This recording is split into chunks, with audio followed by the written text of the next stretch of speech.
Hello student, कैसे हैं आप सभी। मैं ऋतुराज लेके आया हूं क्लास 10 की मैथ बुक एनसीईआरटी का 1.2 का क्वेश्चन नंबर 2 का सोल्यूशन। क्वेश्चन जरा ध्यान से देखेंगे। पूर्णांकों के निम्नलिखित युग्मों के एचसीएफ और एलसीएम, एचसीएफ और एलसीएम ध्यान दीजिएगा, ज्ञात कीजिए। यानी एचसीएफ और एलसीएम क्या करना है, निकालना है हमको। क्या क्या आ रहा है एलसीएम और एचसीएफ, तथा इनकी जांच कीजिए कि दो संख्याओं का जो गुणनखंड है वे कितना है। दो संख्याओं का गुणनफल होना चाहिए। यहाँ पे बाबू थोड़ा सा गड़बड़ हो गया क्वेश्चन में। गुणनफल जो है एचसीएफ गुना एलसीएम के बराबर होगा। ठीक, यानी आपको युग्म का मतलब होता है, युग्मों का मतलब, युग्म मतलब होता है जोड़ा। ये आपको दो संख्या का जोड़ा बना के दिया है जिसका एलसीएम और एचसीएफ आपको निकालना है, और एलसीएम एचसीएफ निकालने के बाद दोनों में मल्टीप्लाई करना है और उसके दोनों संख्या में फिर से गुना करना है जिसका आप एलसीएम और एचसीएफ निकालिएगा। अगर दोनों बराबर है तो बस यही प्रूव करके यही दिखाना है आपको, बस हो गया, जांच यही करना है। तो आइए यहाँ पहला क्वेश्चन का यहाँ पे करेंगे बबुआ अब हल। ठीक, यहाँ पे आप 26 का फैक्टर निकाल लीजिए, लगाइएगा इसमें 2 से 13 बार में गायब, बस हो गया इसका। लिखिएगा 26 बराबर 2 गुना 13।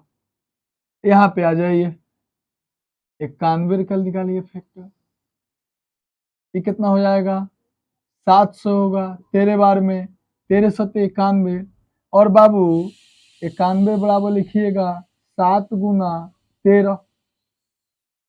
एलसीएम एचसीएफ में बहुत बड़ा संबंध है। क्या संबंध है? एचसीएफ कहता है जो सबके घर जाता है और सबसे कम खाता है उसी का नाम एचसीएफ। वही तो मैं हूं, एचसीएफ कहता है जो सबके घर जाता है सबसे कम खाता है, वे कौन है? एचसीएफ। यानी कि अब देखेंगे सबके घर कौन जा रहा है, क्या दोनों के घर में है। घर का मतलब दोनों वाला जो फैक्टर किए हैं, जो गुणनखंड निकाले, क्या दोनों गुणनखंड में है दो शामिल? नहीं, इसमें तो है पर 91 वाला जो नंबर है उसमें नहीं है। अब देखें कौन शामिल है, तो 13 दोनों जगह शामिल है, तो एचसीएफ जो होगा आपका 13 होगा। ठीक, कंफर्म। और बाबू अब एलसीएम के लिए जोड़ लगाएंगे। यहां से एलसीएम कहता है अगर सबके घर जाता है तो सबसे बेसी खाता है, यदि सबके घर जाता है तो सबसे ज्यादा भी खाता है, और बाबू नहीं जाता है तो बाकी सबके सब आता है। तो यानी सबके घर कौन जाता है, तो बाबू पहले 13 जा रहा है, उसके बाद जो बच गया उबड़ा पबड़ा यानी कि 2 और 7, मतलब जो सब में शामिल होगा पावर ज्यादा है उसको लिखेंगे, और जो बच जाएगा यानी 7 और 2 दोनों बच गया, तो जो बचा हुआ है उसको लिख देंगे। एलसीएम एचसीएफ नहीं, एचसीएफ कहता है सबके घर जाए सबसे कम खाए, यानी सब में शामिल हो और उसका पावर क्या हो, सबसे कम हो, वो एचसीएफ। अब यहाँ पे एलसीएम क्या होगा इसका, तो मल्टीप्लाई करेंगे, कितना हो जाएगा 7 दूनी 14, 14 से गुना करेंगे 13 में, 14 से जब गुना करेंगे या ऐसे भी कर दिए 13 दूना 26 और 26 गुना 7 कितना हो जा रहा है 7 छक 42 का 2 हाथ में बच गया बाबू कितना 4, 7 दूनी 14 4 18। ठीक, 7 छक 42, 42 का 2 हाथ में बच गया बाबू 4, और 7 दूनी 14, 7 दूनी 14, 14 4 18। ये आपका हो गया बाबू एलसीएम। क्या इतना ही करके छोड़ देनी है? एचसीएफ ये आपका एलसीएम इतना ही करके छोड़ दिए है? तो नहीं बाबू, इस क्वेश्चन के लिए जरा इस क्वेश्चन को हम बाद में देखेंगे, जरा इस क्वेश्चन को हम बाद में देखेंगे, पहले इसका सॉल्यूशन। ठीक, अब हमको करना क्या है, लिखना है पहली संख्या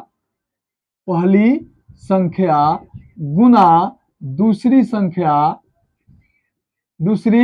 संख्या बराबर एलसीएम गुना एचसीएफ। ठीक, एलसीएम गुना एचसीएफ। ठीक, तो यहां से इसको हम लोग कहते हैं, एगो को लीजिए दाया पक्ष, एगो को लिया जाता है बाया पक्ष। सुनिएगा अब इसमें भी कंफ्यूजन नहीं होना है, जो आपके दाहिने हाथ की ओर है वे है दाया पक्ष।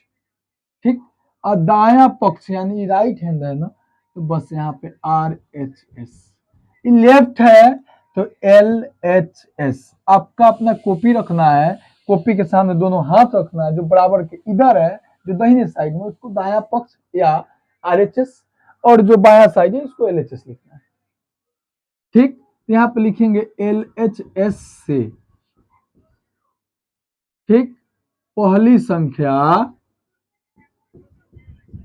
गुना दूसरी संख्या, पहली संख्या और गुना दूसरी संख्या। पहली संख्या कितनी है आपकी, तो बाबू 26 है। दूसरी संख्या कितनी है आपकी, 91 यानी 91 है। बस दोनों का करेंगे यहाँ पे गुना, और बस वही आपका क्या होगा, ये दोनों का गुणनफल आएगा। गुना करने पर क्या आएगा, आइए देखते हैं। यहाँ पे आएगा कितना बाबू, दोनों में गुना होगा तो 26 से कम 26, 26 का 6 हाथ में बच जाएगा बाबू 2, और 26 9 हो जाएगा आपका 234, और 2 को जोड़िएगा तो 236, यानी कि 2366 इसका आंसर होगा। ये क्या होगा, दोनों बस LHS निकाले। अब निकालेंगे हम RHS, और बाबू RHS क्या होगा, RHS क्या होगा, RHS होता है बाबू, यहाँ पे देखिए क्या करो, LCM गुना HCF, LCM गुना HCF, और बाबू LCM कितना दिया हुआ है, LCM जो है आपका कितना दिया हुआ है, यहाँ पे देखिए 182, और गुना कितना बाबू 13। जब मल्टीप्लाई करेंगे 182 गुना 13, इसका भी आंसर यही आएगा कितना, 2366। आप करके देख लीजिएगा। यानी आपका LHS बराबर RHS, बस बात हुआ खत्म, दोनों जगह बराबर है, लिख लीजिएगा LHS is equal to RHS। ये आपका पहला क्वेश्चन हो गया सॉल्व, इसको आप नोट कीजिए। अब यहाँ से दूसरा वाला क्वेश्चन देखेंगे कैसे सॉल्व होगा। तो 510 का हम क्या करेंगे, अभाज्य गुणनखंड निकालेंगे। अब इसमें लगेगा बाबू 0 है तो 2 से कितना बार में बाबू चल जाएगा, 2 दूनी 4, और यहाँ पे बाबू हो जाएगा कितना 1, तो कितना हो जाएगा 5 दूनी 10, और फिर 5 दूनी 10। देखिए 5 5 10 दोबारा, अब 2 से तो कटेगा नहीं, 3 से कट जाएगा, 2 से नहीं कटेगा, सॉरी 3 से कटेगा, तो 3 3 अच्छे 24, एक जाएगा 3 पच्चे 15। अब कितना बाबू 5 से 17 पच्चे 50। तो यहाँ पे हम लिखेंगे 510 बराबर 2 गुना 3 गुना 5 गुना 17, और ई जो हो गया आपका 510 का हो गया, ठीक।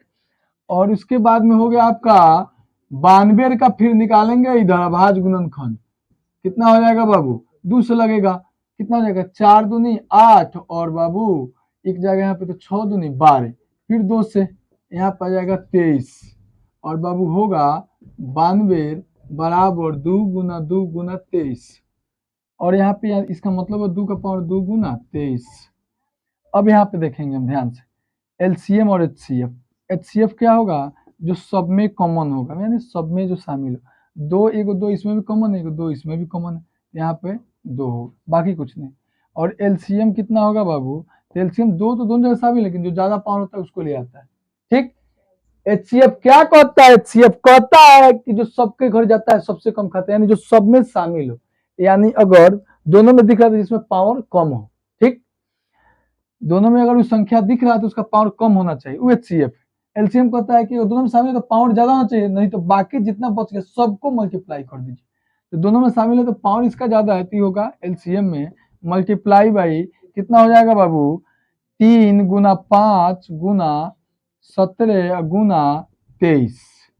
और आप इतना जब गुना करके बताइए कि आंसर जो है आपका कितना हो रहा है, कितना 2 का पावर 2 का मतलब हो गया 4, 4 तिहाई बाबू हो गया 12, और इससे फिर गुना कीजिएगा 12 पचे 60, फिर 17 से फिर 23 से, तो आंसर बाबू आपका क्या आ रहा है, इसके बारे में आप लोग गुना करके हमको बताइए कि आंसर आपका क्या आ रहा है। तो 23,000 कितना आ रहा है बाबू, 23,460, 23,460, और ये आपका हो गया LCM। अब आपको LCM HCF मिल गया, लेकिन ये नहीं करनी है, क्या करनी है, पहली संख्या गुना दूसरी संख्या, बराबर ना होता है, LCM गुना HCF। तो देख ले, इधर से इसको ले लीजिए LHS, लिखेंगे फिर से यहाँ पे लिख लीजिएगा पहली संख्या गुना दूसरी संख्या, तब लिखिएगा यहाँ से, ठीक। पहली संख्या कितनी है बाबू 510, और गुना दूसरी संख्या कितनी है 92। जब आप दोनों का मल्टीप्लाई कीजिएगा तो कितना आएगा, ये आ जाएगा आपका कितना बाबू, ये दोनों में मल्टीप्लाई कीजिएगा तो कितना आएगा 46,000, कितना आएगा बाबू 46,920। और बाबू अब इसका निकालिए आप क्या, RHS। ठीक, RHS। RHS क्या होगा इसका, RHS होगा LCM गुना HCF। LCM कितना है इसका 23,460 और गुना HCF कितना है 2। तो बाबू कितना हो जाएगा, गुना करेंगे तो 46,920। इन दोनों जगह बराबर है तो लिखेंगे LHS अब बराबर है RHS। ये आपका क्वेश्चन नंबर 2 हो गया, इसको आप नोट कीजिए। इसके बाद क्वेश्चन नंबर 3 देखते हैं। ठीक, क्वेश्चन नंबर 2 को नोट कीजिए, 3 देखते हैं। अब क्वेश्चन नंबर 3 का सॉल्यूशन करेंगे। ठीक, सॉल्यूशन क्या है, 336 है और 54 है। तो 336 का हम निकालेंगे क्या, अभाज्य गुणनखंड करेंगे। 200 लगेगा पहली बार क्योंकि इकाई स्थान पे 6 है। इस वीडियो को आप इंट्रोडक्शन से देख सकते हैं। ठीक, कि किसमें कैसे जो है आपको अभाज्य गुणनखंड में कौन अभाज्य संख्या से डिवाइड करना है, ये सब इसका एक पीछे वीडियो इंट्रोडक्शन बनाया है 1.2 का, वहां पे सर्च करके देख सकते हैं प्ले लिस्ट में जाके। और 2 एकम 2 और यहाँ पे हो गया 6 दूनी 12, यहाँ पे चल जाएगा 1 तो ये हो जाएगा 8 दूनी 16, फिर 2 से 2 और ये हो जाएगा 4, फिर 2 से बाबू हो जाएगा, फिर बाबू 2 से और फिर 3 से और इसका बाबू आप कीजिएगा 336 तो बराबर होगा 2 गुना 2 गुना 2 गुना 2 गुना 3 गुना 7, यानी कि 4 गो 2, 2 का पावर 4, जब 4 भी 2 का गुना हुआ है तो 2 का पावर 4 और गुना 3 और गुना 7। अब यहाँ पे मल्टीप्लाई जो करेंगे तो कितना आएगा, इतना के बराबर आएगा। अब इसका करेंगे, अब 54 का इधर फैक्टर निकालेंगे, फिर 54 करेंगे 2 से तो 2 दूनी 4, 7 दूनी 14, फिर इसमें करेंगे बाबू कितना से 3 से, 3 नवा 27 और 3 तिहाई 9, यानी कि 54 बराबर देख लीजिए 27 दूनी 54, 9 तिरका 27 3 तिहाई 9, 54 बराबर हो जाएगा आपका 2 गुना 3 गुना 3 गुना 3, यानी 2 गुना 3 के पावर 3। आपका HCF कितना होगा, HCF बराबर हो जाएगा आपका, HCF कितना हो जाएगा बाबू, HCF बराबर आपका हो जाएगा जो दोनों में कॉमन हो, यानी एगो 2 कॉमन है और एगो 3 कॉमन है, तो 2 गुना 3 बराबर 6, क्योंकि 1 2 इसमें बस और दूसरा 2 नहीं है, इसमें भी एगो 2, इसमें 3 गो 3 है तो इसमें एक 3 है, यानी एगो 3 एगो 2, बस 3 दूनी 6 हो गया। अब आपका हो गया LCM का काम करेंगे। LCM क्या होगा, अगर शामिल है तो ज्यादा पावर चाहिए, तो इस दोनों में 2 तो शामिल है लेकिन यहाँ इस 2 के पास ज्यादा पावर है, देखेंगे 2 के पावर 4 और गुना बाबू कितना 3, यहाँ पे 3 का पावर है, यहाँ पे 3 का पावर 1 है, तो 3 का पावर यहाँ पे ज्यादा है उसको लेंगे, 3 का पावर 3 और गुना 7। जब मल्टीप्लाई करेंगे तो कितना आएगा बाबू 18, कितना आएगा बाबू कितना कितना कितना गुना कीजिए तो इसको जरा सा देखें, जरा सा देखें कितना आ रहा है, बोलिए ना, इसको 2 के पावर 4 लीजिएगा, हो जाएगा आपका 30 24 यानी 3024। अब यहाँ पे फिर वही मेथड, पहली संख्या गुना दूसरी संख्या, पहली संख्या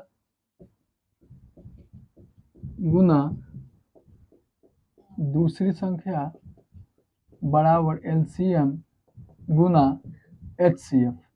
अब पहली संख्या क्या है बाबू, तो पहली संख्या है आपका 336। ठीक, आप लिख लीजिएगा फिर LHS अपना लिख लीजिएगा अच्छे से।